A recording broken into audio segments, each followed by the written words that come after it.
Okay, I have to say I'm kind of geeking out right now. We are on one of the ramps here at Louisville Muhammad Ali International Airport. With me right now is Anthony Gilmer. Now, this is amazing. This is basically a parking lot for airplanes. Absolutely, yeah, this is a pretty cool area. This is Concourse A on this side and B over here, some of the interior gates we call them.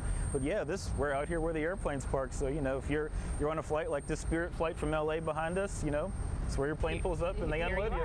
Okay, now of course COVID has been challenging for everyone. How is the airport doing in terms of all that? COVID was absolutely challenging. You know, in the beginning of the COVID times, you know, we were seeing 5%, 10% of normal traffic. All of the airlines, really nationwide, reduced their schedules tremendously. But honestly, this summer's been amazing for us. You know, we've got back about 95% of our normal capacity. And when we say normal capacity, we're comparing that to 2019, which is an all-time record year for the airport. That is incredible. I think people have definitely felt cooped up and they've been waiting till they felt a moment where they felt safe enough to go on a trip.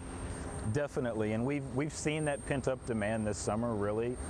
You know, we're fortunate to have so much of our capacity back, but you know, we've actually got more nonstop destinations now than we did pre-COVID. Airlines have been growing here through the COVID recovery because of that pent-up demand in Louisville. So, you know, it's been a very busy time this summer, and there's been a lot of days in July where we were kind of breaking that day's record, all-time record for the most passengers on certain days throughout that month. So it's good to see the facility full of people again. That is so fantastic to hear. Okay, now Anthony, this plane behind us, we actually got to see this land, the Spirit plane. This is just one of the new airlines here at the airport. Yeah, that's true. So we were super fortunate to add 2 new low-fare airlines here to Louisville during the pandemic. So Spirit, as you can see behind us, Spirit's come in, and the cool thing about them is they come in and they take you multiple places. So Spirit can take you all across the country. They've got nonstops to LA, Vegas, 5 cities in Florida.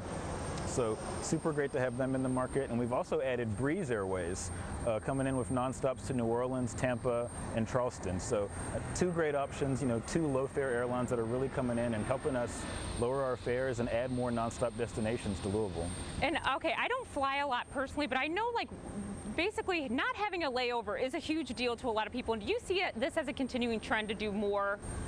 Absolutely. Yeah. No, absolutely. We're always super aggressive in pursuing new air service here. So we spend a lot of time and a lot of energy talking to airlines, making business cases for new routes. So we're always looking for more low-fare flights, more nonstop destinations, and more new airlines here in Louisville. That is fantastic. And you just keep kind of like breaking your own records, basically, because right now, and I know Eric King is watching this because he loves to take a little weekend flight every now and again, you have like the most low-fare options that you've ever had, right? That's correct. So we've got the most nonstop destinations that Louisville's ever had, and we've also got the most low-fare flight options that Louisville's ever had. So, you know, if you want to take a trip anywhere in this country, especially the major cities, the vacation destinations, odds are we have a low-fare flight option for you right now, right here in Louisville. Okay, you have some that are crazy low as like $19? That's true. You know, some of the low-fare airlines, Spirit, Frontier, Allegiant, some of their fares start at, you know, $19, $29, $39. That's insane. It's cheaper than getting a tank of gas, basically. You can just go fly. Absolutely, much cheaper. You can fly across the country for less than $100 pretty commonly these days. What do you see as coming in like the next year? Are you going to continue on this trend? Honestly, we hope so. You know, if people keep showing up and flying on all these new flights that we get, the airlines see that and they're more inclined to add more flights. So we're going to keep talking to the airlines. We're going to keep pursuing more new nonstop routes and more new low-fare options for Louisville. I love it so much. That is wonderful. Okay, so if anyone wants to find out more about everything that we talked about, where's the best place to go? Yeah, if you want to learn more about all the flight options here or just general happenings at the airport, our website's a great resource, flylouisville.com. We're also super active on social media, so Facebook, Twitter, Instagram, any of those places are the right place to go. Awesome. Anthony, thank you so much for taking me behind the scenes today. Absolutely. Come back and see us soon. I will. From Louisville Muhammad Ali International Airport, I'm Joanne Dixon.